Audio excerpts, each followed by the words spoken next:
Okay, let's prepare the model for exporting to Substance Painter. First, I'll delete all the objects except the character object. I'll also get rid of the parent null. Now we need to return it to its original position. You can do that by switching to Animation and selecting Wait tag and clicking Reset Bind Pose. And after that, you can remove all the animation. I'll also delete the surface modifier and we'll export the body and head object. Substance Painter doesn't understand the difference between objects. It imports everything as one solid object. But it does create separate texture sets for each material. And it's important that we keep these selection sets and their corresponding materials. I clicked twice on the material tag to change the colors for clarity. We won't use these materials for the redo, we only need them for exporting to Substance Painter. If I select the first selection tag, you'll see that it's called plastic, and the next following material is also called plastic. And in the selection field, we also have plastic. This is the selection tag, which stores the polygons to which this material is applied. Let's open the Material Manager. You can see your 3 materials in it, and they are named accordingly. And the same way the texture sets will be called in Substance Painter when we export this model. For example, if I remove that selection tag, the materials won't know which polygons to apply to. And all of this is imported into Substance Painter as one solid object. Likewise, if I delete all the materials, then that also gets imported as a solid object. Therefore, make sure that you have these selection tag and materials saved before exporting. It's also important to export the UV coordinates and Phong tag. We don't do sweeps for hair, eyes, and mouth. But I still want to export these objects in Substance Painter, so that I can see the whole character when painting. Substance Painter doesn't understand individual objects, thus let's select all these objects and press Connect Objects and delete. I'll delete all the tags except the Phong tag, and in Phong tag I'll disable Angle Limit. I'll check the mesh as well, just in case. I'll select all the polygons, see what the normals look like, and click Align Normals. Then we'll need to create a separate texture set for the head object in order for Substance Painter to create a separate material for it. For this, just hold down Ctrl or Command on Mac, and copy the material and rename it to Head. And after that, I'll drag it onto the head object. Now Substance Painter will treat this as 4 different objects. Also, before exporting to Substance Painter, we have to make sure that all objects have UV coordinates. We're not going to do an elaborate sweep, but we can make a flat sweep so that we have separate UV tiles for the eyes, mouth, and hair. That way we can at least recolor them in different colors. This is why I'll select the object, go to the Tags menu, and select Set UVW from Projection. Now I'll switch Layout to UV Edit mode. If you select the UV tag, you should get this flat projection. And if you don't have it generated, select all the polygons, go to the Projection tab, and click Flat. Next, I want to pack them. I'll do this by simply going to UV Packing and clicking Apply. Let's check right away that the rest of the sweeps are okay as well. During the rendering, we'll use Subdivision Surface. If we make a texture for a low poly model, deformations may appear after Subdivision Surface. So let's create a subdivision surface and export a high polygon model. Besides, it'll be more convenient for us to draw on a smooth model. This leotard on my model intersects with the body in some places. And that's okay, because we'll add thickness to it before rendering. But we'll be uncomfortable to draw in Substance Painter on such overlapping geometry. Therefore, we'll select the polygons of the leotard, using normal move them slightly away from the body. We'll only use this model to draw in Substance Painter, so it may be slightly different. The main thing is that the number of polygons and UV sweeps are identical. I'll check again to make sure there are no overlaps. It'll be convenient to draw on such a leotard. Now a few words about what happens to the UV sweeps after subdivision. As you know, subdivision simply takes one polygon and splits it into 4. And then it averages the positions of the new points. Since we have 4 times as many polygons now, Subdivision Surface must generate new sweeps for them. It also splits one polygon into 4 smaller polygons. Let's select Subdivision Surface and see what the new sweep looks like. The new points are averaged between neighboring points in exactly the same way. Again, you can find 3 different modes of smoothing UV coordinates in the Subdivision Surface attributes. I have Edge mode by default. In this mode, as you can see, all of the new points are simply interpolated. Notice the seam boundary when I toggle the coherent and non-coherent geometry. If I switch to standard mode, the positions of all new points aren't averaged at all. We just create new polygons. If you look at the seam boundary, its shape does not change at all. And in boundary mode, we smooth out all the points except for the seams. It's very important to select one of these modes before you start drawing textures. This is because if you draw a texture for a sweep in boundary mode and switch to another mode during rendering, you won't get the seams to match in shape. Boundary is fine for me in most cases, but I suggest you experiment with different kinds of extrapolation to see how the textures behave. Now I'll put 2 subdivision at Subdivision Surface, and I won't subdivide the head. So after that, we can export the model as an OBJ. I'll call it Party Maker Substance. Open Substance Painter and create a new project. Here, select your file. Set the resolution to 2048 and leave the rest of the settings as I did.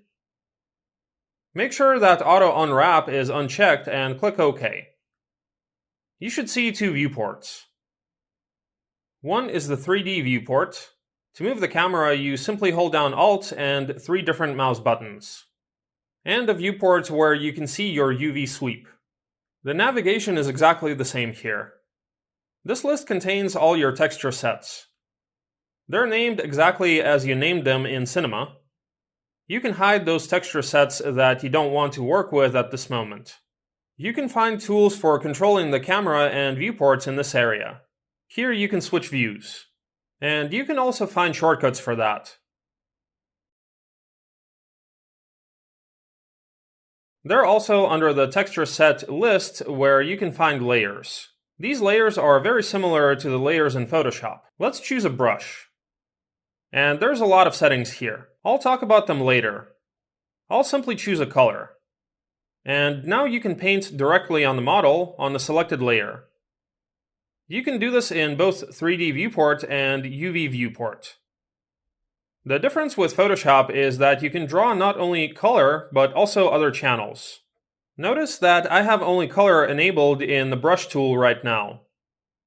Let's try to disable the color and enable the metal. I'll change its value right away. So you can see how the preview of the material changes here. Now if I start drawing on the model, this area becomes more metallized.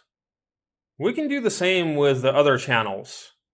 For example, if we choose roughness and at high values it'll be more matte and at low values it'll be glossy. For a better understanding of how the material works, you can, while holding down Shift and the right mouse button, rotate the direction of the light. Alternatively, you can draw on the different channels individually or all at once. For example, if I turn on 3 channels at once and, for example, select some blue color, I'll change some more values. You can see what the result will look like in this little preview. And now you can draw on multiple channels at the same time.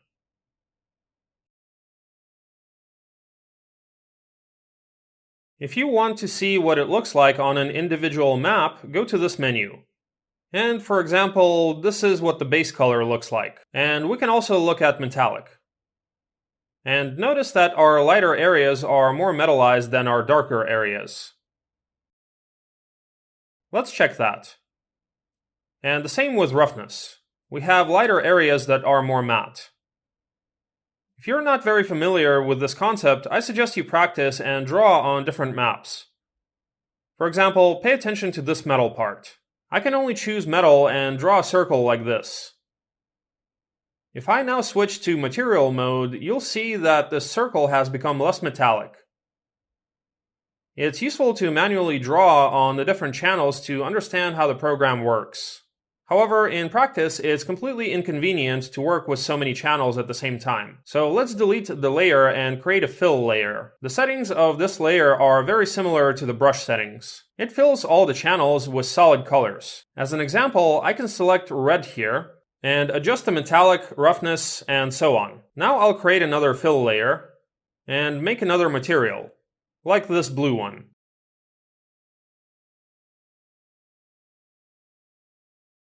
Now I'll select the blue layer and create a black mask. When the mask is selected, we can draw directly on this mask. This is very similar to working with masks in Photoshop. This way, it'll be handier to not paint over different channels with a brush, but to change the parameters of different materials independently of one another. Note that these layers have different blending modes. They work just like in Photoshop. It means that just in this case, now the color is superimposed on the previous layer. And there's also opacity. If I disable opacity now, as you can see, the color has changed. And we can see that base color. For example, metal and roughness are unchanged. This is because the blending modes for each channel are separate. Here you can change the channel and change its blending mode.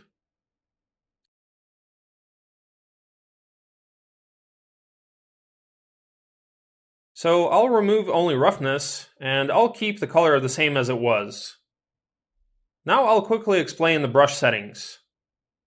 If I scroll to the top, you can see here the pretty standard settings. Size, flow, everything is very similar to the settings and brushes in Photoshop. There are also settings in this panel. Here you can enable or disable the stylus pressure. In this case, for thickness and for transparency. In normal mode, the brush works in the model space, and therefore if I paint on the UV sweep along the edge, half of that line will be on the part of the geometry that joins with that seam. This gives us the ability to paint over the seams so they aren't visible. If you want to paint in the sweep space, switch alignment to UV mode. Now, if I draw along the edge of the seam, the brush will behave as if it were drawing on a flat surface. You can also change the alpha. It's pretty obvious here. You can select it from the list. If you want the standard alpha back in the search, type shape. The standard presets have pretty logical names, so you can use this search to search by keyword. The brush also has a stencil mode. Here you can choose alpha, but this time it'll be expanded to full screen. If you hold down S, you can move and scale it by holding down different mouse buttons. It works like a normal template. You paint over the area, and it's very handy to use for different tattoos, logos, and things like that. And these are the settings below you've already seen. As well as adjusting the channel colors individually, you can also use material mode. This is where you probably noticed the material library. You can take any material and drop it in here. All of these materials have different settings.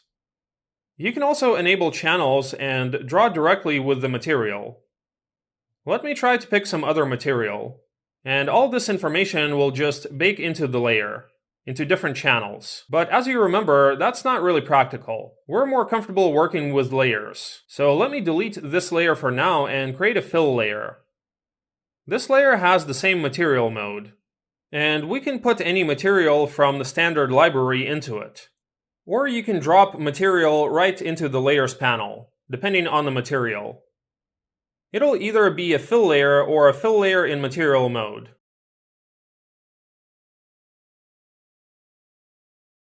Right now, I'll delete all the textures and layers, and let's go to the Texture Set Settings tab. Scroll to the bottom and click Bake Mesh Maps. Here I have the default settings, but I have 2048 output size. And after that, bake selected textures. Substance Painter will bake different maps based on the curvature of the surface and the position of the points relative to each other. This may take some time. After that, go straight to Settings and remove AO Intensity. There are a bunch of new maps on this list. Let's take a look at some of them. They also appeared on this list. So let's take a look at curvature, for example. These maps are generated based on the curvature of the mesh. As an example, we have dark areas in the concavities and light areas in the convexities. There is also ambient occlusion. And it's important to understand that these maps strongly depend on the resolution of the mesh, and now we can mix these maps in different ways and use that to mask. I'll select the plastic object and show you how it works using it as an example. First, I'll delete all the layers and create a fill layer. For example, I'll make it some kind of red color. Then I'll create another fill layer, and this will be my second material. Now I'll create a black mask on the top material and add generator on the mask. Now click here to select a generator from the list. There are many different generators to choose from. For example, let's choose generator dirt. This generator simply generates a black and white mask, and we use it to mix two different materials. It has a lot of various settings. You can explore them. You can change the level or the contrast. You can also see here which maps are used to generate this mask. I won't tell you about the settings of each generator. There are a lot of them. And there are a lot of settings too. And in order to learn Substance Painter effectively, it's much better to use a huge library of blanks. As you can see, there are various alpha libraries, brushes, masks, and so on. And we also have smart masks. Well, let's choose some masks and drop them in here. It looks pretty good right away. In doing so, you can explore how it's organized. You can disconnect or connect different generators. Also, if you like them, you can copy and paste them into other masks. Or you can delete it altogether and try another one. There are different types of materials in the material library. Let's select some of them, like this one. In this case, it's a parametric material. It has a certain limited number of settings, and all of these settings are somehow sewn into this material. So it's just one layer, and we can't change that pattern very much. Then there's another type of material, like this gold, for example. It's basically a fill layer that has exposed colors, metal, roughness, and things like that. Besides parametric materials, we have smart materials. Now I want to make plastic parts, and let's type plastic into the search and see what we have. I'll select plastic used, and I'll put it in the layer panel. Smart material is a combination of fill layers, masks, generators, and so forth. So in essence, you can assemble exactly the same material on your own. And then you can pack it into a folder and create your own smart material. At first, it's very handy to use ready-made smart materials, because then you can learn their structure. And in the future, you'll work on the same principle. There are only 2 layers in this material. I'll disable one and we'll see. This is a fill layer with some color assigned to it. We can change that color and put this generator on it. If I disable it, you can't see it very well. So let's increase this intensity. And it's the generator, as you can see, that adds this kind of texture. Generally, I like this texture. We can change the scale. You can switch between these modes to see what it's affecting. And in this case, for the most part, it only affects normal.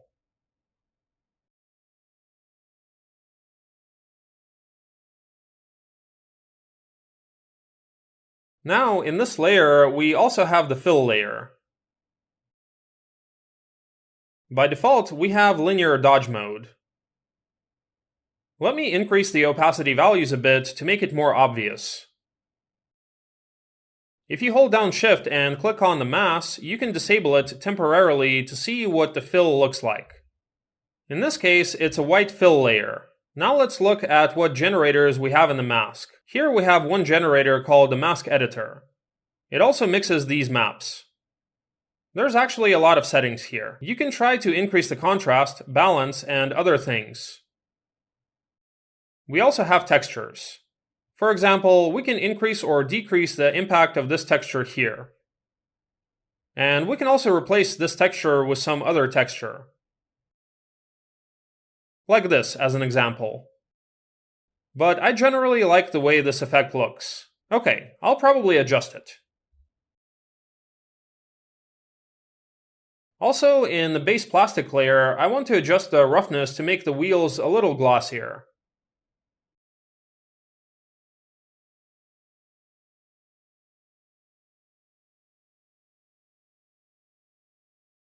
All in all, I like everything.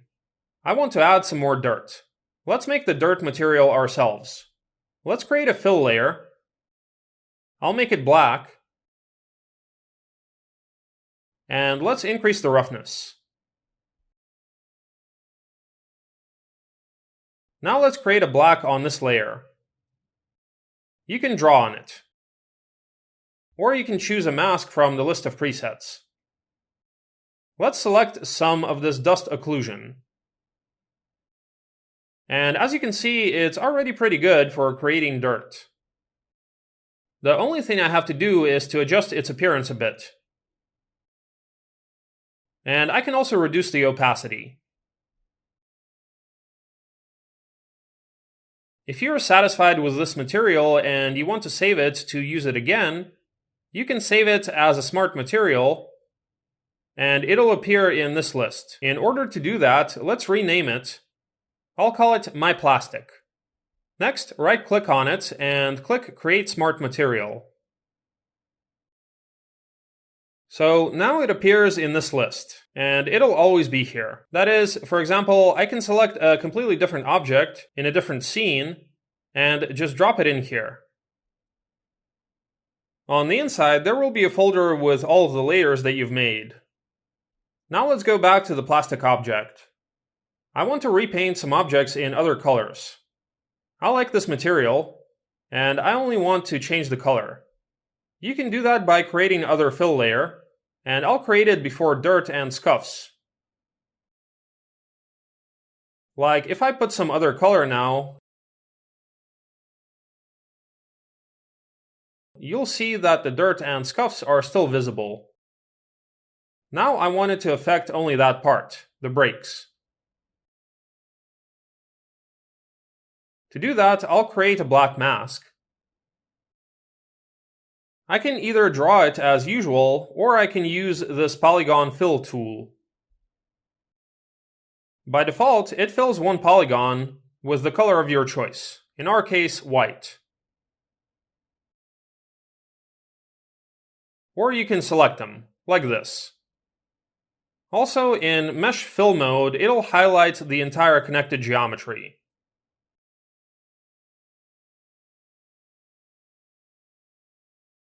Let's do the same for the pendant. I'll create another fill layer, choose a color, I'll make it something almost black. After that, I'll create a black mask on it, using the polygon fill tool to mask out these elements. These are the parts I want to make metallic. I'll use a different material for them. I type in a search for metal. I'll choose some material and drop it in. Let's see what it looks like. As you can see, we have a bump from the bottom material. This can happen for several reasons. First, let's check the blending modes. I switched to height mode, and by default we have linear dodge. Let's choose normal to completely overlap the previous layer. Let's do the same for the normal channel. We switch it to normal mode as well. This didn't work because we have these channels disabled. Let's turn them on. And now we have the height channel completely overlapping the old material. Now we can create another black mask in the same way and highlight the necessary details.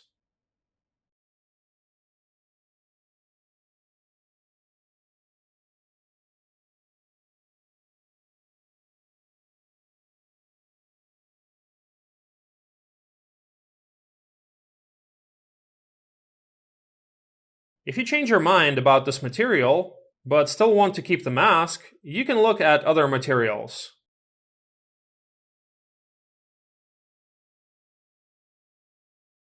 This material looks good to me. But unfortunately, we can't just drag the mask. We have to create a mask on a new layer and then right-click on the old mask and click Copy Mask.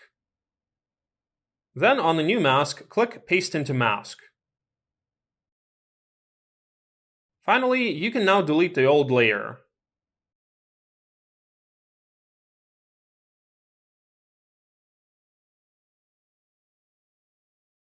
Now I want to draw the texture for the rest of the clothes. I'll start by quickly sketching temporary colors for the body and hair to make it more obvious. It's the same here. I'll select body, create a fill layer, choose the color I need. Then I choose head, and also remove unnecessary layers and create a fill layer. If I want to repaint the eyes, I'll create Add Paint. That way I can paint with color on top of this fill layer. For this, I'll select the Fill Polygon tool, and by selecting the desired color, I'll paint the desired elements.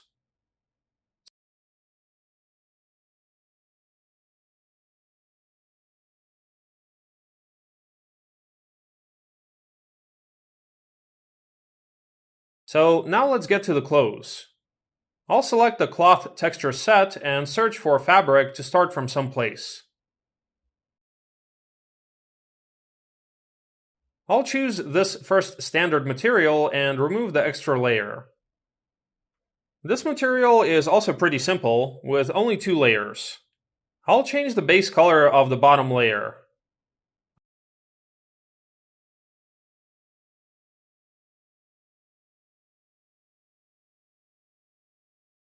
I also want to adjust the size of the texture. By the way, it's convenient to scale the texture in UV sweep mode for this kind of material. Let's also take a look at what this wear layer looks like. The value here is very low. I'll increase it for clarity. Overall, I like it. I won't even adjust it much. But I also want to add some dirt in the hollows. As usual, I'll create another fill layer, also rename it, repaint it black, and adjust the roughness. I'll also create a black mask, and after that I'll select some smart mask,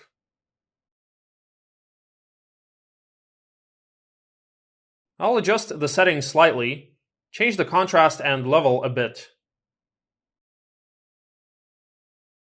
and maybe decrease the amount of grunge a bit. I also think that bump is too strong on this material.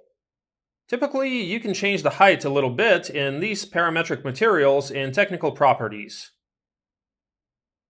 I want to tone down the dirt a bit more. I think it's extra black right now.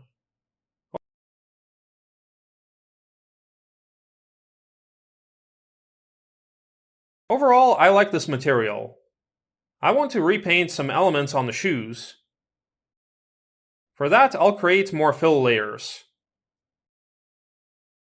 As usual, I'll change the color, disable unnecessary channels so that the fabric is matte, then I'll create a mask and, using polygon fill, repaint some elements.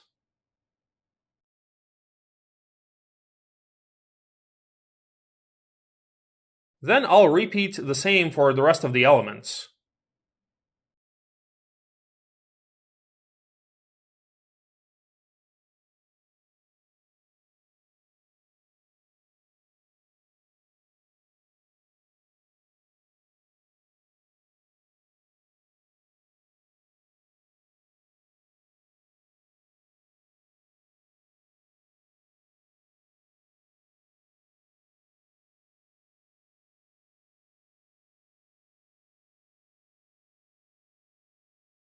We have the shoes ready.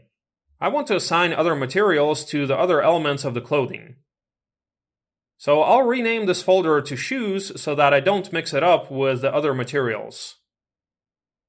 Let's see how it all looks together. And for the socks, I'll write in the fabric search again and choose some material. I like the texture of this material. I'll change its color. Right now we see that height or normal from the bottom material doesn't overlap. Therefore, I'll switch to height mode. I'll change the blending mode to normal and do the same with the normal channel. Now I'm gonna adjust this material. First of all, I want to decrease the scale of this texture a bit. And I'll change the color a little.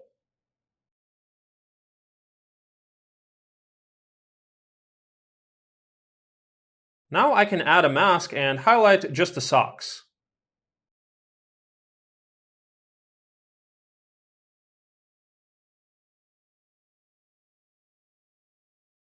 I want to add some dirt, and I'll try to copy the dirt from another material first.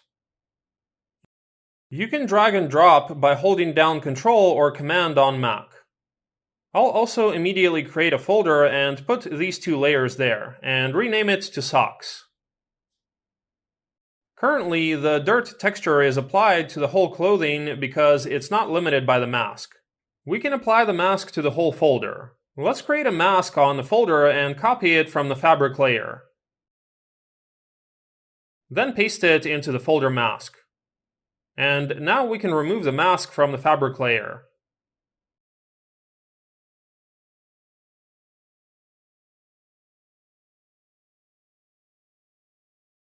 I want to use the same material for the wristbands. Therefore, I'll copy all the material and rename it. I also want to clear the mask. To do that, I'll right-click and click Clear Mask. Okay, now I need to select the wristbands. I use polygon fill for this as well. Generally, I like it. I'll change the color.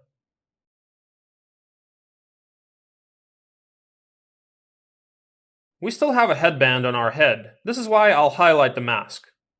Then I'll use polyfill to stop it also. You should get 3 folders.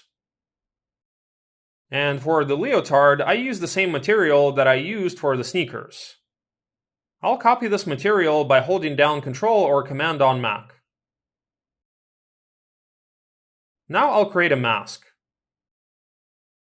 I'll select the leotard with polygon fill.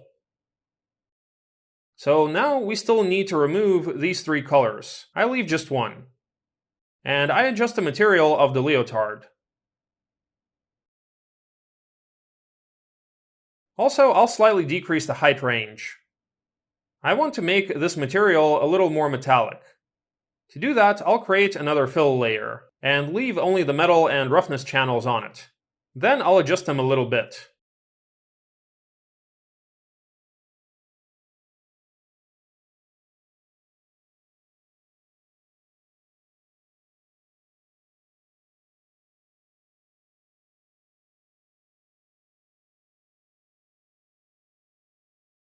Next, I want to draw these white stripes here.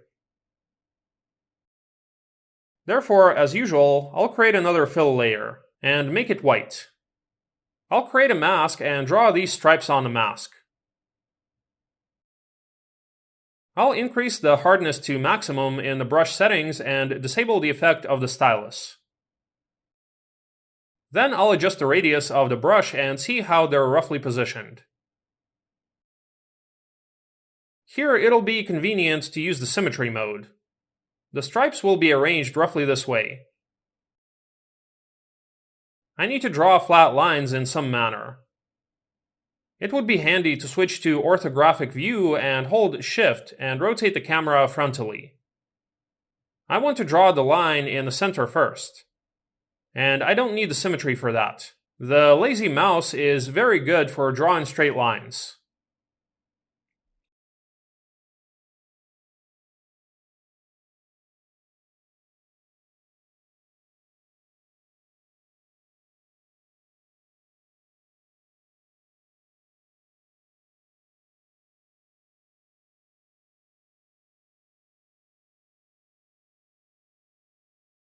Right now, I'll turn on the symmetry and draw the rest of the lines.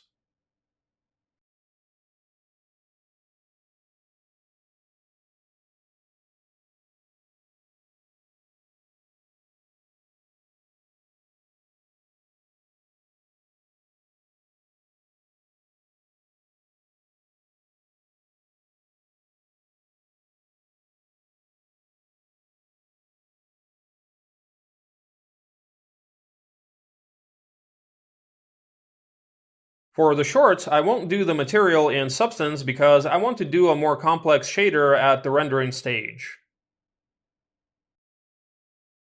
I'll repaint it in a color to make it more visual for now. I'm also using a preset for the skin. I'm going to use Smart Materials. I'll write in a search for skin and use skin face. It already looks pretty cool and awesome for these cartoon characters. Let's see what layers it has in the folder. I'll disable all of the layers for now and start with the bottom one. It's a regular fill layer with different channels. Skin Detail adds small spots to add more detail. It's in material mode and you can adjust the settings of this material. The Skin Pores layer is also a fill layer. It has different textures in different channels, in particular roughness, height, and color. It just mostly adds height. If we increase this value a little bit, it's probably a kind of noise, which adds a little unevenness to the color of the skin. This layer is almost pure ambient occlusion on the mask. The color gives the fill layer. We also have a fill layer with an ambient occlusion map in the mask. Levels slightly adjusts the level and inverts the occlusion. It looks good now, but during the animation, the clothes will slightly shift in relation to their position. Due to this, you might see these rigid boundaries here. For that reason, let's add paint on this mask. You can paint over the mask in it as well, using, for example, a brush, and it'll overlap all the old generators. This is a pretty standard way to fix the automatically generated masks a bit. Now I'll choose a soft brush and change this color to soften these boundaries.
We still have the SSS layer, which is an acronym that stands for Subsurface Scattering. This is a kind of imitation of the translucency of thin areas of the skin. It doesn't always work correctly, not with all geometry, But now you see that, for example, the thin fingers and toes and the ears are more translucent than the thicker body. That is why these parts will look slightly redder. But since we're not going to make super realistic skin now, and this course is for beginners, I'm going to use it to add a little reddish tint in places that I like. Let's start by softening these intersections so that we don't have these light lines shining through during animation. We need to create paint on the mask as well in order to paint over them.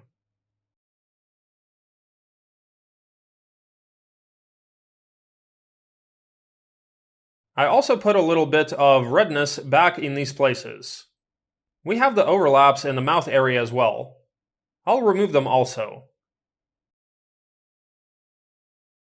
Then I'll add redness in the cheeks, the ears, the nose area. It's just going to add a little bit of vividness.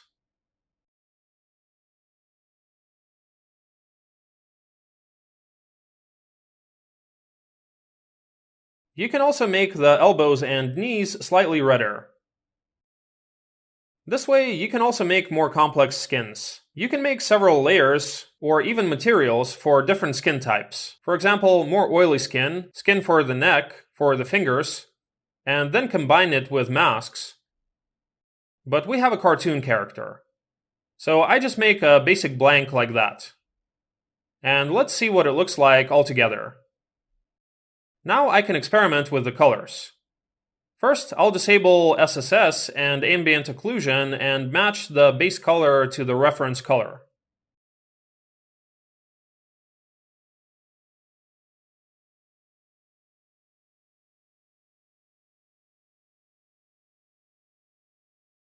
Next, I'll change the ambient occlusion color so that it blends better with this skin.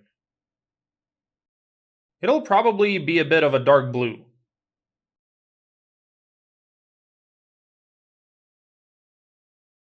And the red SSS doesn't really fit here. I'll suppose that I'll imagine it's kind of a jelly man, and he probably has a kind of green or blue blood. And it would probably be translucent in a sort of light blue color. But you can also experiment with colors. It's up to your own taste. I want to increase the roughness a little, so to make it less glossy. I'll also adjust a few of the channels and maps. In particular, I want to increase the scale of skin texture.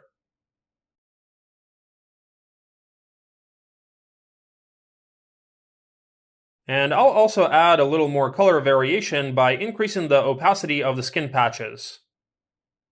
If you want, you can add, for example, a mask to this layer and use it to make this effect more obvious and less obvious somewhere.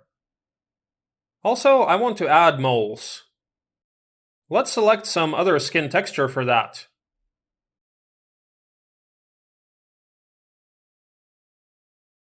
Oh, I think this texture is great for moles. I'll delete the extra layers here and give it a dark blue color.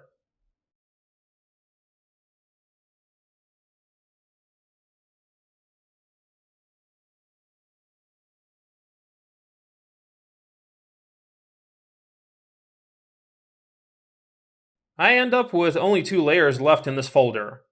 And I'll put a mask over the whole folder. Now we have several options. We can draw these moles manually, like this by simply drawing with a brush. Let me make 3 moles temporarily and adjust them a bit. Now I want to make them protrude. That's why I need to increase the height of this material. If you're too lazy to deal with the smart material and find where to adjust its height, you can simply add the fill layer inside the folder on top of all the other layers. Disable all of its channels except height and increase its value slightly. In this case, I found this setting. This is what I need. Eventually, I decided to leave 1 layer in this folder altogether. So now let's clear the mask and try to use Generator to add moles procedurally.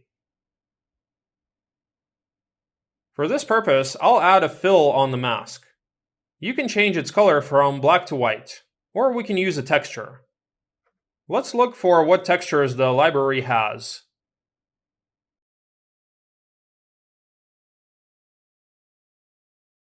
I found one like this in Dirt 3, and it's already pretty similar to freckles or moles. We just need to select the contrast and balance to make the moles look good to us.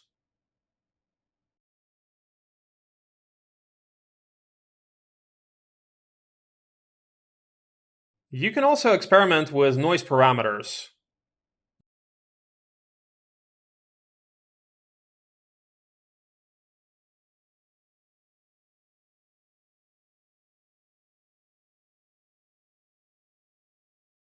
There's also nothing that prevents us from using more than one of these generators. We can just copy this generator and use two of them at once. I want to make the second layer denser, but less intense. This will look more like freckles and add realistic skin detail. Now I'll also add paint, and I can add a few large moles by hand. In addition, I can change the color to black and overlap what was on the lower layers to dull this effect.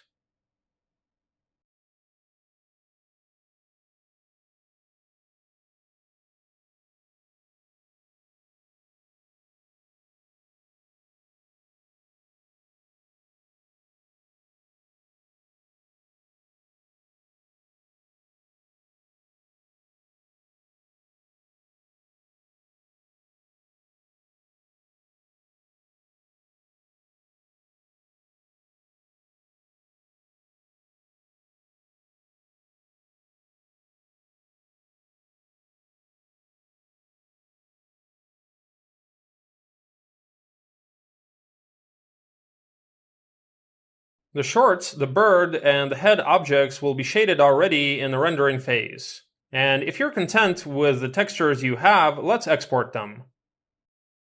To do this, click File, Export Textures, select Global Settings, then here select the folder where you want to save all the textures. Here we can leave the default settings. Also, we don't need to bake the head texture.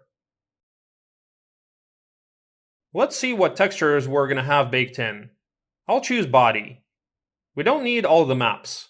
We only need base color, metallic, roughness, and normal OpenGL. That is, only these four should remain. Let's do the same for the rest of the texture sets.